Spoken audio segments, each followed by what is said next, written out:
Oi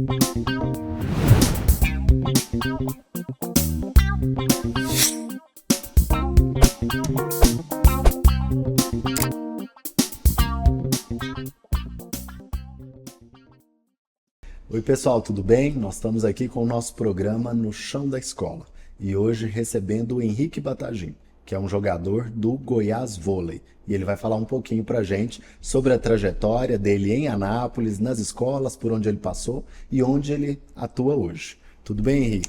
Boa tarde, professor Marcos. Muito obrigado pela possibilidade de vir aqui hoje. Eu é que agradeço. Nascido em Anápolis? Nascido em Anápolis, do lado da minha casa.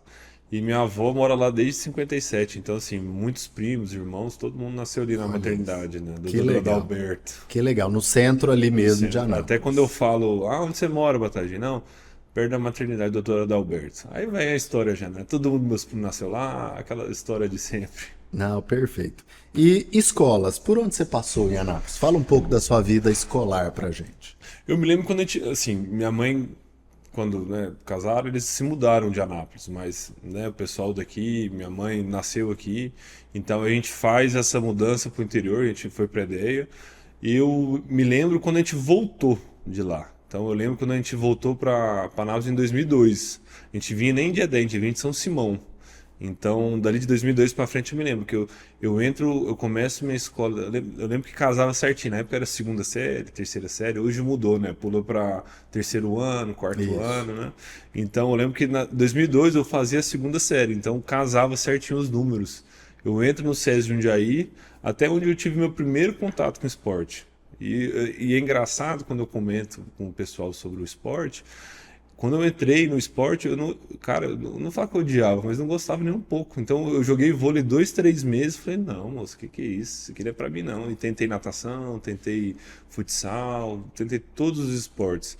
De lá eu fico 2 anos, vou pro Couto Magalhães, que minha mãe trabalhava lá como professora.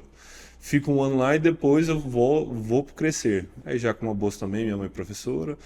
E por causa do atleta, né? E ali eu firmei no esporte. E no Couto e no Crescer já tinha o vôlei ou ainda não? No Couto não, 2004 não. Eu comecei exatamente em 2005. Aí juntou com o meu professor, foi muito amigo do meu tio, que jogava muito.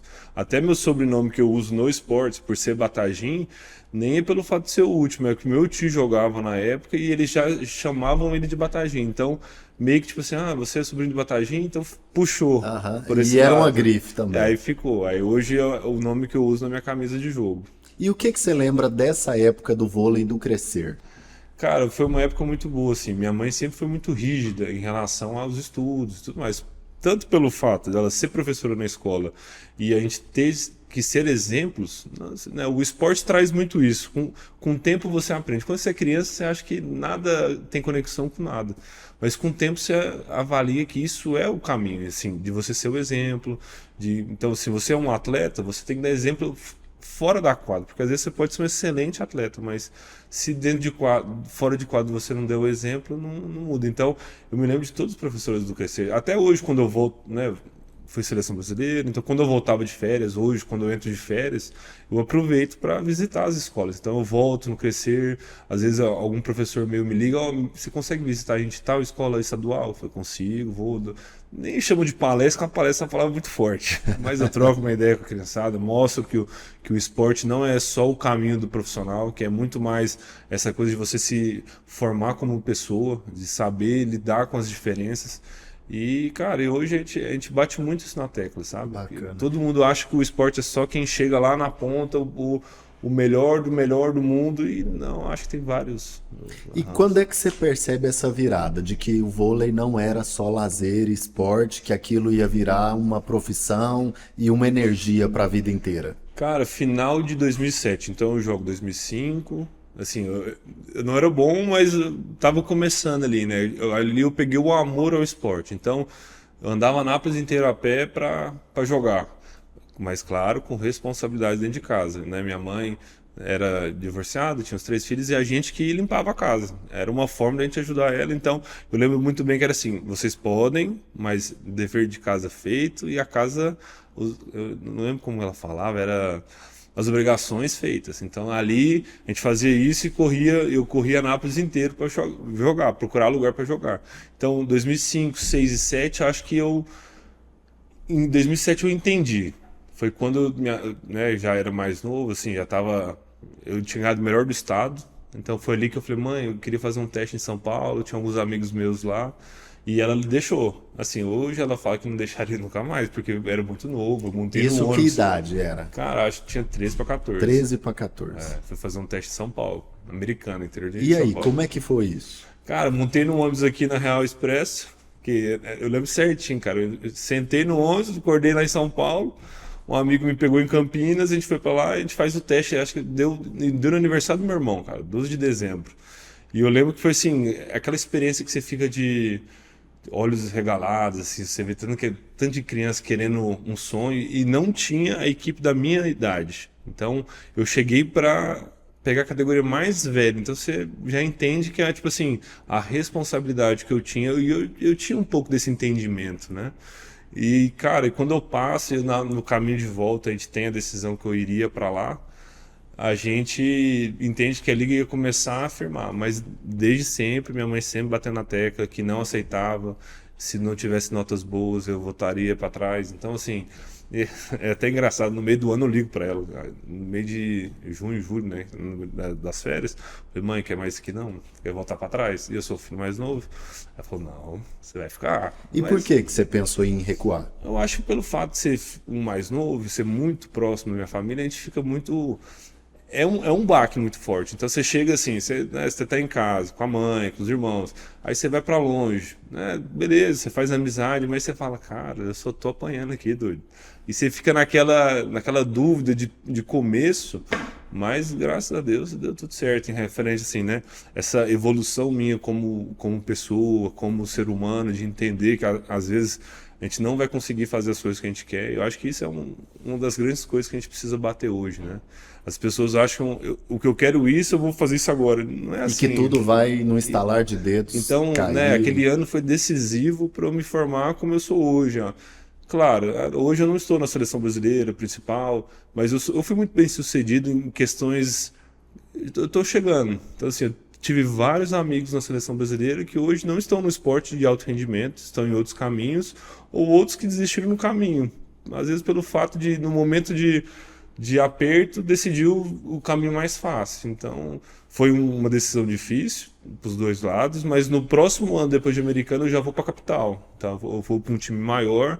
Aí, dali para frente, as coisas começaram a... Nesse momento tinha salário? Eu ganhava R$ 150 no primeiro ano, mas eu ganhava escola, comida. Então, assim, minha mãe sempre bateu na coisa da escola pelo fato de a gente estar chegando no lugar. Ela cobrava por ser particular, assim, mas não pelo fato de ser particular. Era uma forma do contrato. Você fala assim, ó, não pode ser qualquer lugar, porque se você deixar na mão, às vezes, de algumas pessoas, eles vão onde for mais fácil, às vezes não se importa tanto com essa parte, né? Então, assim, era esse contraponto da minha mãe. E já nos outros anos, mesma coisa. Assim, aí já no segundo ano eu já começo a entrar na seleção brasileira, aí as coisas, assim, do lado escolar deram uma apertada, mas, né, minha mãe sempre em cima. E aí ainda era uma categoria de Que idade... a gente chama, as de começo, a gente chama iniciais, né? Infanto, juvenil. A juvenil já está chegando quase próximo ao adulto, mas a infantil e infanto são bem jovens, assim, 14, 15, 16 E como anos. é que é a rotina de um adolescente que está nessa etapa? fase? É quantas horas por dia? Acorda que hora? Nessa fase ainda a gente conseguia, como eu falo, ter vida, né? Que a gente, né, de manhã ou de tarde, por exemplo, no primeiro ano eu estudava de tarde. Então, de manhã eu fazia todos os deveres de casa, academia, ia para a escola, voltava direto para o treino. Aí no outro ano, quando eu fui para São Paulo, estudava de manhã e de tarde treino, das 2h30 às 4h30, e academia. Então, assim, a gente conseguia malhar e treinar uma vez. Quando você vai chegando perto do profissional, que você começa a dobrar pro profissional, aí já é academia de manhã, treino de manhã, de tarde, treino e academia. Então, assim, dá uma dobrada. Só que quando você está terminando a escola, eles ainda têm uma paciência, assim, não, termina a escola e depois decide se vai pelo lado universitário, você vai já virar profissional. Bacana. Tem essa divisão. E dessa chegada em São Paulo, depois disso você passa por onde? Cara, eu chego na capital, né, do Pinheiros, foi meu primeiro clube, assim, Americana, Pinheiros, onde eu fiquei mais tempo. Aí dali eu fui pro SESI São Paulo, que já era um investimento maior, já estava na seleção brasileira há alguns anos. Ali eu comecei a virar profissional. Ali, tipo assim, você já consegue entender, quando você chega no juvenil, qual que é o caminho que você vai tomar. Ali acho que é divisor de águas para você virar profissional ou você fala, não, tudo bem, eu vou aproveitar o vôlei e vou pro lado universitário. Tive vários amigos que foram para os Estados Unidos, ganharam bolsa em faculdades para se formarem, e outros já viraram profissional. No meu caso, no primeiro ano de juvenil, eu já fui emprestado para um time da Superliga A e eu joguei titular. Então, assim, não vou falar que foi rápido, eu ralei muito, mas foi um caminho legal, assim. Uma Então, conquista. Isso, uma conquista. De novo, eu sempre fui muito dedicado, assim, né, toda a criação que a gente teve dentro de casa, porque nesse caminho apareceu várias coisas ruins. Então, eu vi amigos se perderem no caminho das drogas, vi amigos se perderem no caminho da noite, e eu já tinha a consciência que isso, para um atleta profissional ou para uma pessoa que quer algo na vida, não seria o caminho correto. Então, eu consegui escapar disso. Então, graças a Deus, na minha carreira, nunca tive problemas fora de quadro nesse ponto. E nesse caminho, quando eu decido virar profissional, foi onde minha mãe, né, eu termino o terceiro ano, eu falei, mãe, agora é o caminho, não tem jeito, ou eu vou para a faculdade. Isso a gente peca um pouco no Brasil, a gente vê muito nos Estados Unidos, o pessoal consegue informar dentro dos clubes, assim, quase, sabe? Mas são culturas diferentes. As universidades também têm um foco no esporte. Isso, né? lá não tem o profissional como tem no Brasil, por exemplo. Lá é muito difícil você virar profissional do esporte, por exemplo, lá o universitário é muito forte, mas geralmente quando acaba para eles, o universitário, acabou. Então eles não seguem esse caminho, mas eles são formados, então eles têm outros caminhos para seguir. Alguns vão para a Europa, outros vão, né, conseguem seguir esse caminho, mas não tem a quantidade de atletas que nem a gente tem no Brasil, por exemplo. Mas entra naquela. A universidade deles são muito fortes. A estrutura deles não se compara no mundo inteiro, não tem, né? Às vezes é o caminho correto, né? A gente fica se questionando, até dentro do nosso clube, assim, a gente se questiona às vezes, será que esse não é o caminho correto? Será qual que seria? Mas E aí, primeira liga, experiência, como é que foi? Cara, a primeira foi legal. Até eu tinha vindo da seleção 2012, cara, foi meu primeiro campeonato, primeira Superliga. Eu venho e o técnico que era auxiliar da seleção brasileira, que era o Rubinho, que hoje está no Joinville, ele me pediu para a seleção, para ir lá jogar para eles. E, cara, eu tive uma oportunidade danada. Assim, joguei muito bem, graças a Deus, então só consolidei mais um pouco meu nome. E dali para frente começou. Então, eu jogo mais alguns anos no Brasil e já tenho minha primeira experiência internacional.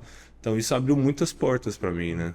E aí você tem uma passagem pela Europa. Eu queria que você contasse um pouquinho por onde você passou e como é que foi em cada lugar. Cara, acho que o mais engraçado foi o primeiro. Foi em 2016. Eu fecho um contrato na Grécia, não falava inglês, assim, nada, não entendia, não falava. E quando você vai para um país, você fica muito assim, cara, tá, eu vou chegar lá, como que eu vou conversar? Não é igual todo mundo pensa, não, vai ter um tradutor, vai ter alguém para cuidar, vai ter brasileiro. Não é assim. Às vezes você vai, dá sua cara lá e vê o que acontece, vamos falar assim. Aí eu chego, eu ligo pro meu empresário, um dia, assim, já tinha fechado, tudo certo, eu liguei, cara, falei, Geraldo, eu tô com medo, cara, eu não falo nada, não entendo nada. Ele pegou e falou assim, cara, você tá indo pra conversar ou pra jogar? Aí eu falei, tá bom então. Ele falou, quando você vê a bola lá, azul e amarela, você bate forte ela pro outro lado, que o resto vai se encaminhar. Então ali no primeiro ano, cara, eu lembro, eu colocava o dinheiro na mão assim, chegava no mercado, apontava as coisas, né? Aí você começa a querer, pela necessidade, você consegue se virar. Aí eu começo a aprender algumas palavras em inglês, começo a juntar. Hoje meu inglês e eu aprendi tudo desse jeito. E aí você ficou quanto tempo na Grécia? Cara, na Grécia eu fico o primeiro ano, aí no segundo eu vou pra Polônia, aí na Polônia o trem foi baque mais forte, que aí o povo não gostava de falar inglês, não gostava de ensinar. Depois eu volto pra Grécia, vou pra Romênia, volto pra Grécia de novo e aí eu renovo na Grécia. Então só na Grécia foram 4 anos, né? Lá eu tive um vamos falar assim, um bom rendimento, um bom convívio, é uma população que é muito parecida com a nossa, né? Aquele pessoal que gosta de conversar, gosta, todo mundo faz um esforço danado para você se sentir em casa. Então hoje eu tenho amigos lá que me ligam direto, só para gente conversar. Então assim, uma experiência de vida, né, até essa de conhecimento, de aprender o inglês, aprender um pouco de grego, mas é aquela coisa assim, né? Ir jogando. Então, para mim, foi uma felicidade muito grande, né? Bacana. E quando é que você volta? Aí, eu joguei um ano aqui no Brasil, tinha ido para Grécia de novo. E eu tava de férias, cara. Eu tava naquela assim, eu tinha um carro novo, eu ia voltar para Grécia de novo. Aí meu irmão no meu pé, não, vende esse carro, você deixa esse carro na garagem sua, fica o ano inteiro parado, pra que você fica com o carro na garagem? Aí me convenceu. E eu falei, não, tranquilo. Vendi o carro, fui pra Itumbiara pra comprar a caminhonete velha que eu tenho. Cheguei lá, o dono do Goiás Vôlei, que é um amigo meu também, me ligou. Falou, cara, a gente tá com um projeto assim, assim, assim, a gente acha que você pode ser o líder desse projeto. Aí eu pensei, na hora eu já aceitei. Eu falei, não, acho que tá na hora de eu voltar, já tô numa idade, né? Eu tinha 30, eu falei, cara, acho que ainda consigo jogar mais alguns anos. Eu acho que seria uma forma de eu devolver um pouco o que o Estado me deu. Então, eu acho que está na hora. Então, foi onde a gente fecha o primeiro contrato e a gente consegue o acesso, né? A gente consegue ser campeão da Superliga B. Ano passado a gente consegue, quando eu falo se manter na Superliga A, porque é um campeonato muito difícil. E esse ano, mais um ano. Né? Vou te perguntar uma coisa que muita gente deve ficar em dúvida. O Goiás Vôlei tem um vínculo com o Goiás Esporte Clube, com a coisa do futebol? São coisas diferentes? Como é que é isso? Isso chega a ser engraçado. O Goiás Vôlei em si, ele é o clube. Goiás Vôlei, que acho que é fantasia que fala, né, o nome.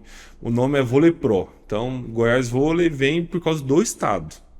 A gente tem uma parceria, eles hoje são patrocinadores nossos, o Goiás Esporte Clube, que casou muito bem. É uma camisa de peso e assim, que traz aquele sentimento muito grande, assim, é o maior clube do estado de Goiás. Então, quando a gente vai para fora, todo mundo reconhece. Então, assim, isso divulga ainda mais o nosso estado. Mas fica o pessoal fica nessa coisa. Mas hoje é um dos nossos maiores patrocinadores, né? Certo. E hoje, em que pé que tá? Em que panorama? O Goiás Vôlei está disputando o quê? Hoje a gente está na Superliga A.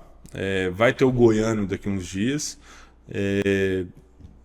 A gente vem de uma Superliga no passado que a gente se manteve entre os 10 melhores times do Brasil, que até quando alguns comentam comigo, eu falo, cara, você já parou para pensar entre 26 estados, mais Distrito Federal, a gente está entre os 10 melhores, e não são um time de cada estado. Tem estado que tem 5 times, tem estado que tem 6 times.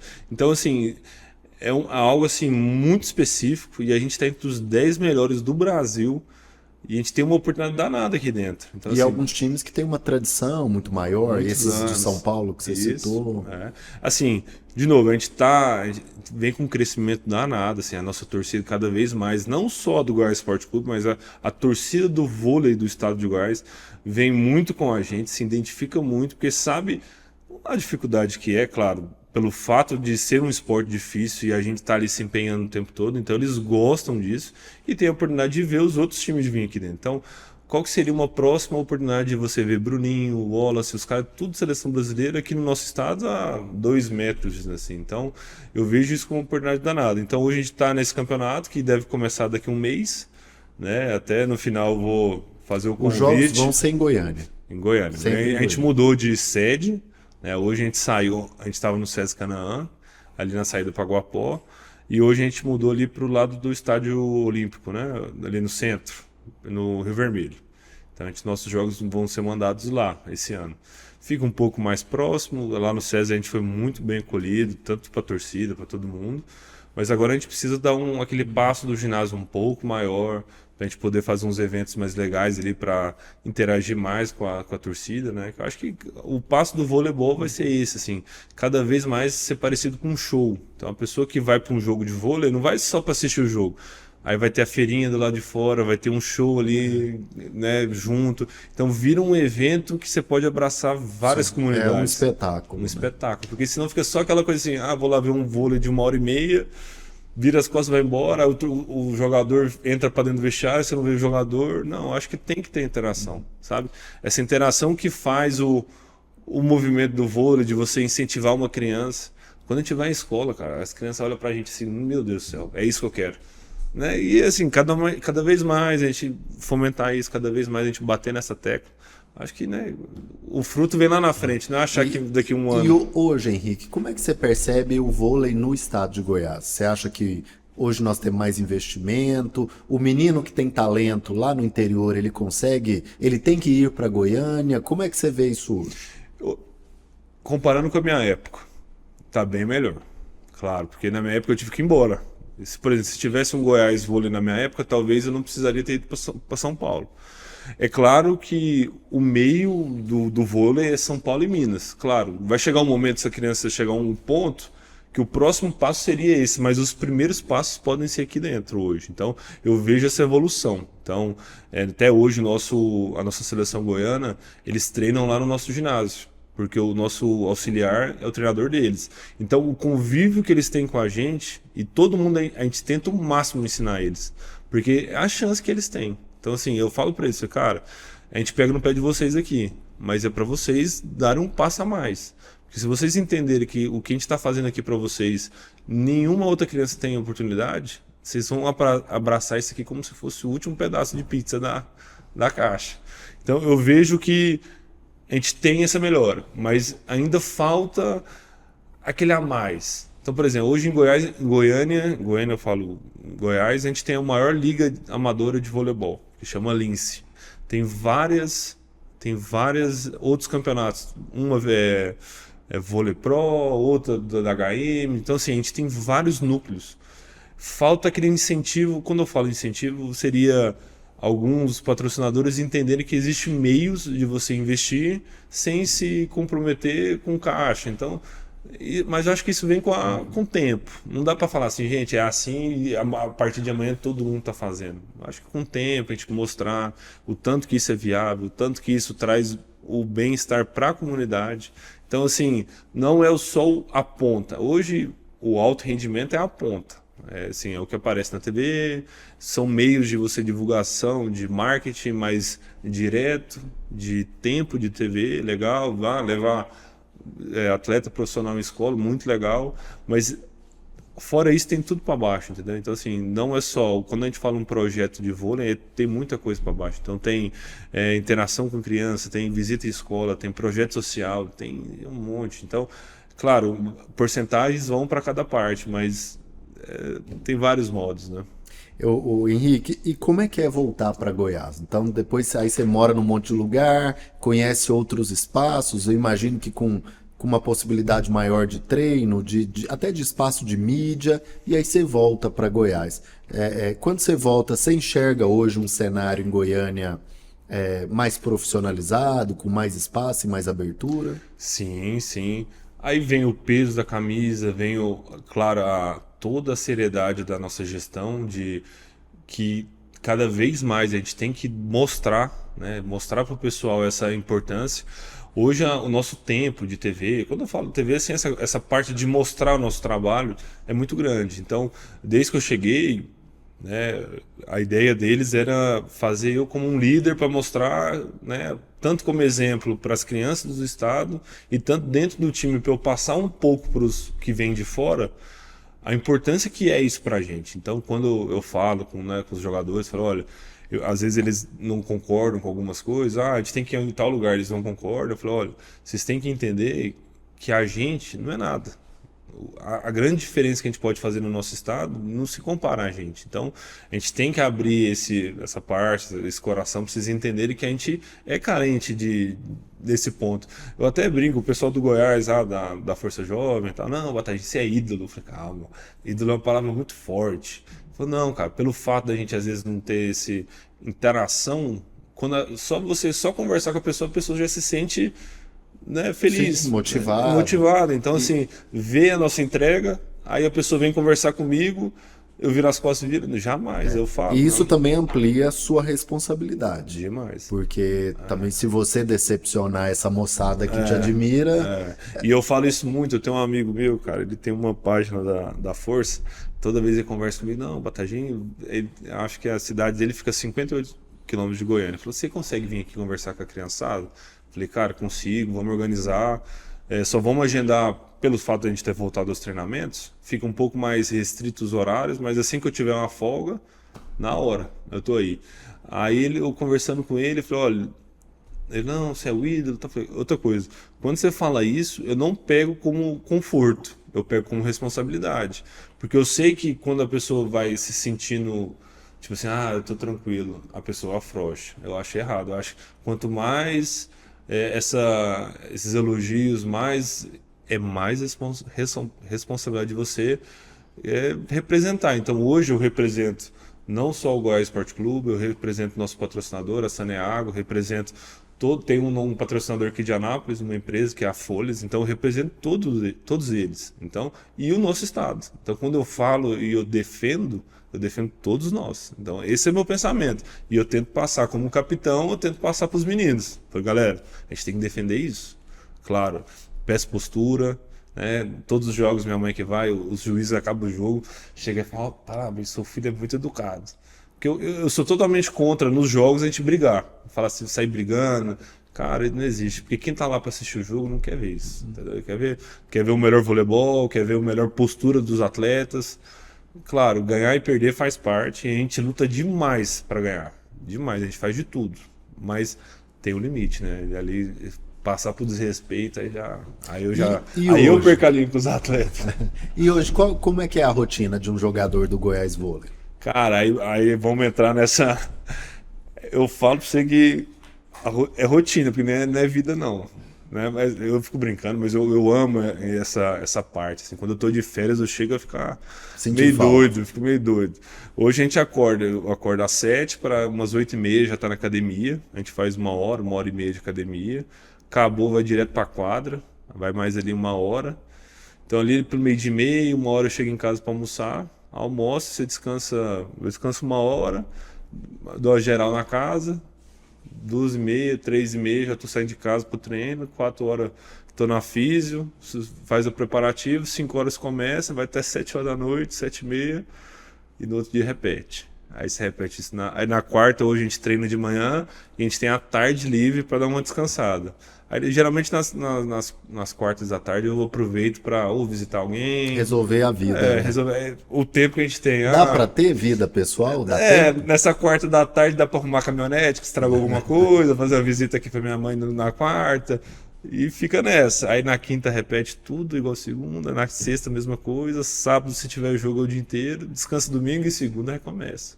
Mas são 8, 9 meses, né? Eu falo, eu vivo muito intensamente isso os 8 meses. Quando eu entro de férias, eu pego umas 2, 3 semanas para dar uma descansada, tanto mentalmente, tanto fisicamente, e depois você já recomeça tudo de novo. Porque para você se apresentar, você tem que pelo menos chegar com o mínimo, sabe? Você não pode chegar muito mal, senão você judia demais. E quando você olha para o passado, você lembra de professores que te formaram? Quem te vem à mente assim?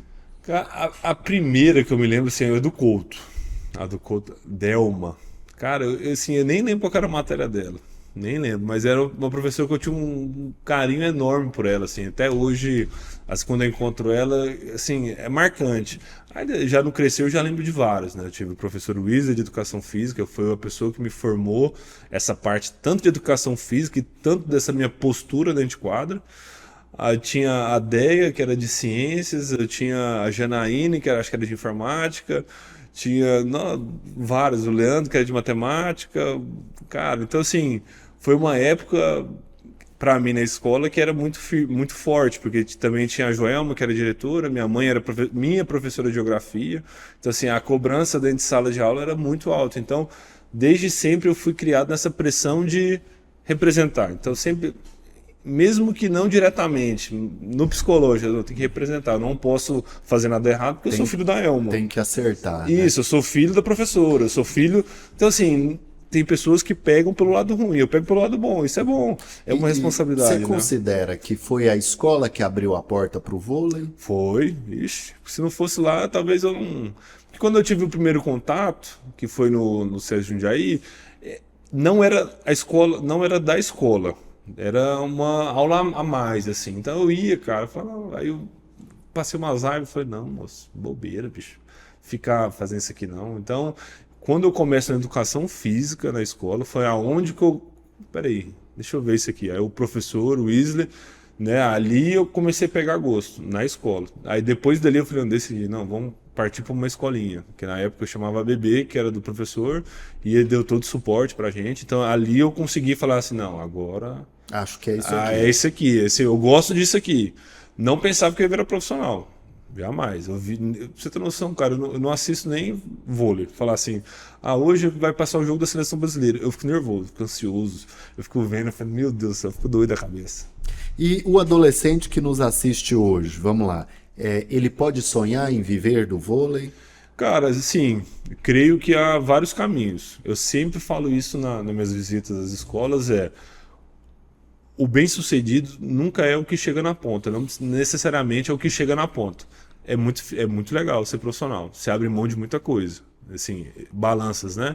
Então hoje eu tenho 14 primos próximos, tenho 2 irmãos, eu perdi todos os casamentos, todas as formaturas, perdi todos os aniversários, foi uma troca, e eu não acho ruim, mas... É pesado, sim. Assim, né? De novo, aconteceu, não me arrependo, porque hoje eu sou feliz e pude trazer coisas boas para minha família, mas é uma troca. Mas eu tive amigos, por exemplo, o treinador, a gente é da mesma idade, vai fazer 33, ele é 92, eu fiz 32. Então ele jogou contra mim, ele foi para São Paulo também, hoje ele é o nosso técnico. Técnico do Goiás Vôlei, bem sucedido, muito bem visto no Brasil inteiro como treinador. Eu sou jogador. Então, assim, aí tem o preparador físico, mesma coisa. O nosso auxiliar, mesma coisa, jogou. Então, eu cheguei, 3 fizeram outro caminho. Tenho amigos meus que moram hoje nos Estados Unidos, fizeram faculdade, decidiram ficar por lá. Tive amigos que formaram lá, voltaram para cá, estão em outras áreas. Tem amigos que na época de escola começaram comigo, hoje são empresários em Anápolis. Então, assim, eu acho que o bem-sucedido é aquele que aprende com o caminho. E que está feliz. E está feliz. Você acha essa felicidade. É claro, todo mundo quer ser a ponta. Eu queria ser o Lucarelli, o melhor do mundo quase. Legal. Mas é difícil, cara.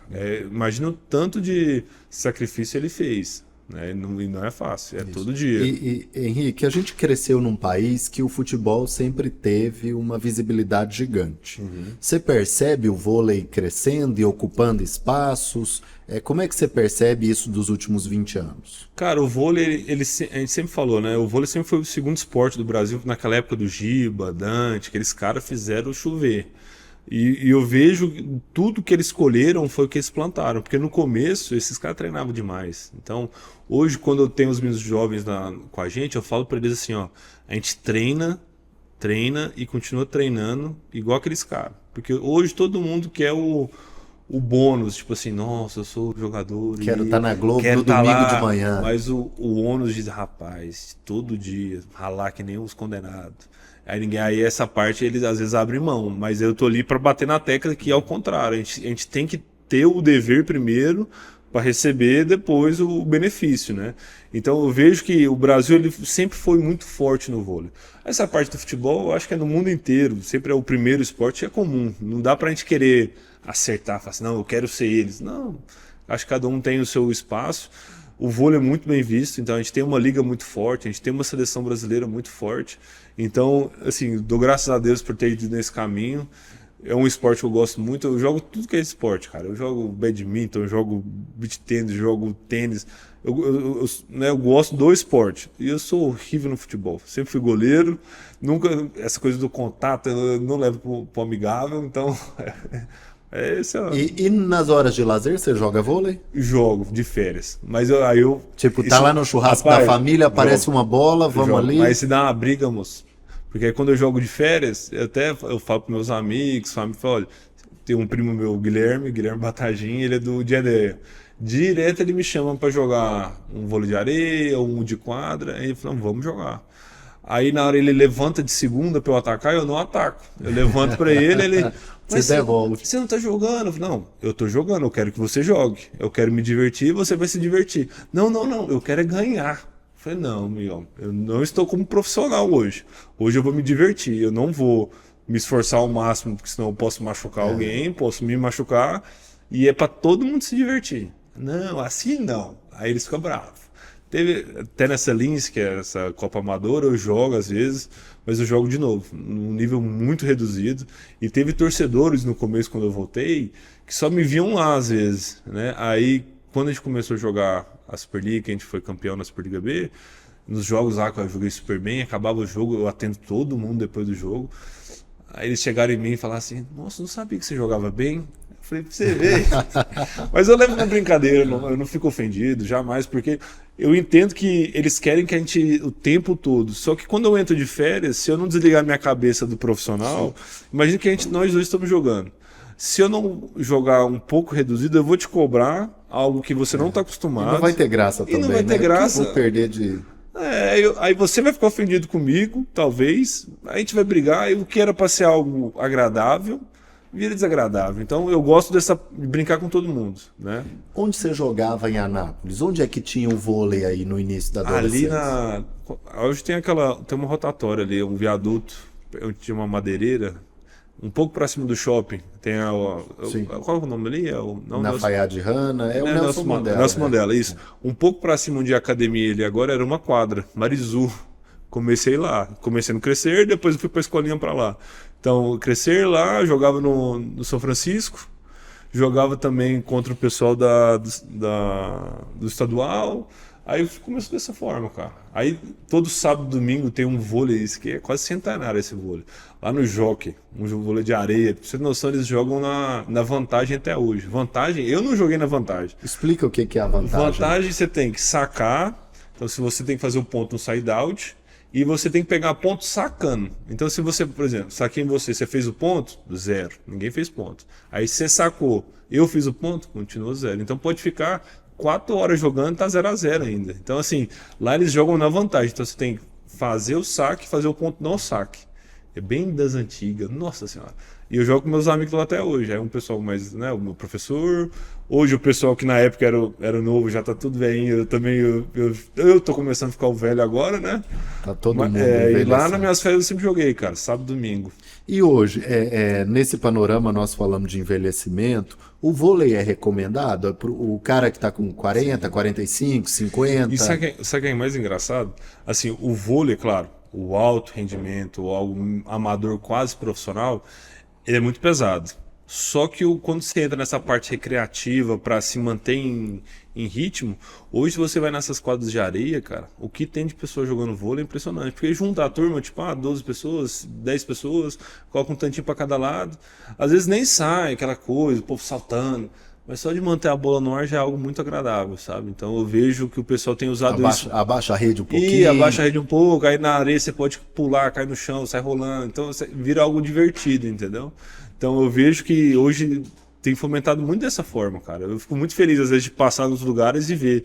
Às vezes quando eu tô com tempo eu paro, às vezes alguém reconhece, eu vou lá, troco ideia, às vezes eu até entro pra jogar. Eu sou meio doido, o meu técnico quer matar eu, ele direto quer matar. Henrique, e quando você vai nas escolas, o que a meninada te pergunta? Cara, muitos perguntam sobre como foi esse início, né? Como foi o início, como que tá sendo agora. Me perguntam qual que seria a melhor dica para, né? Sempre com essa dúvida, será que eu viro profissional com a minha altura? Porque muitos batem, né, nessa tecla da altura, né? Claro, a altura ajuda muito. Ajuda um tanto. Por exemplo, hoje lá no meu time eu tenho 1,98 e eu não sou um dos maiores, eu sou normal, assim. Tem gente com 2,5, 2,10. Então, assim, claro, mas existem outras formas de você se destacar. Então, hoje eu sei que meu tamanho, eu tô num padrão, só que eu preciso achar outros caminhos. Então, eu tento ir pro lado da força, eu tento um lado mais técnico. Então, tem várias coisas que você pode trabalhar. Até mesmo, eu sempre falo lá na equipe, às vezes eu prefiro ter um atleta que não seja muito talentoso e preguiçoso, eu prefiro um atleta mediano que faça tudo bem e que lute pela equipe. Então, às vezes, se você for o cara que é aquela engrenagem que faz todo mundo girar, é muito melhor que ser o cara que vai lá, salta tudo, mas no final não joga para equipe. Então, eles ficam muito nisso. Aí quando eu falo isso, eles, não, mas é verdade, eu consigo ajudar nisso, nisso, nisso. Então, eles dão essa acalmada, essa afobada de, eu quero, não, calma, é tudo no seu tempo, vai dar tudo certo. Gosto muito das coisas da altura. Aí quando eu falo que tem cara mais alto, aí eles ficam loucos. E nessa trajetória, eu imagino que muita gente te ajudou. Sim. Você tem gratidão por quem? Você consegue lembrar quem foi fundamental nessa caminhada? Sim, claro, né? Mamãe, nem vou olhar pra isso, não eu choro. Mas, né, assim, a minha família em si foi muito essencial, né? A gente fala das coisas da criação, da preparação mental para você seguir, tem que ser muito forte.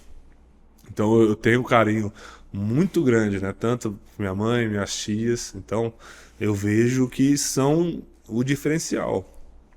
Mas aí tem, né? Tem o professor Weasley que ajudou a gente muito nesse começo, né? Que é um começo às vezes muito difícil. E quando eu vou para fora, aí, cara, aí entra a coisa da criação mesmo. Quando eu falo de, né, eu tive muito próximo do meu avô, meus primos, irmão, então a gente teve esse apoio dentro de casa muito forte e quando você vai para fora você consegue se sustentar. Mas no caminho eu tive vários técnicos, professores, até mesmo, né, amigos que eu fiz durante a carreira que você vê que a pessoa quer seu bem, né? Então isso dá uma acalmada. Bacana. Pra gente encerrar, eu queria que você mandasse uma mensagem para a criança, para o adolescente que vai receber esse link em algum lugar e que sonha ser um jogador. O que ele tem que pensar, o que ele tem que fazer, o que você acha que é importante para ele ouvir nesse momento? Cara, queria que você falasse para a nossa câmera.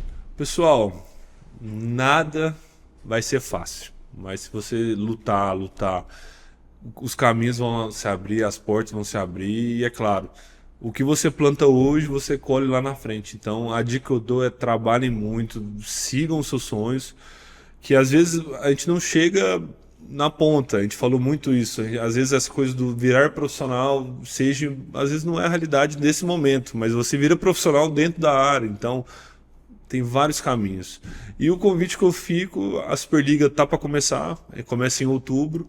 Fica o meu convite para vocês. Nós vamos lá assistir. Fico aberto aqui pro professor Marcos, dele às vezes se juntar uma criançada que quiser levar para Goiânia, eu tento arrumar o máximo de ingresso possível para vocês, que vai ser um prazer receber vocês lá, porque hoje a gente representa o nosso estado e a gente precisa de todo o apoio de vocês. Às vezes até torce pro rival, torce pro outro time, mas não tem problema, a gente recebe vocês lá. Vai ser um prazer conversar com vocês. Eu também fico à disposição, se alguma escola fizer o convite de a gente fazer alguma palestra. Palestra é muito forte. Alguma conversa. Vai ser um prazer poder vir aqui trocar essa ideia com vocês. Eu agradeço demais sua participação, sua presença. Obrigado, professor. Obrigado. E a gente vai pensando mais parcerias. Sim, claro. Hoje a gente recebendo aqui um convidado que saiu do chão das escolas de Anápolis para levar o nosso nome da nossa cidade aí para o estado, para o país e para o mundo inteiro. Obrigado, Henrique. Obrigado, pessoal.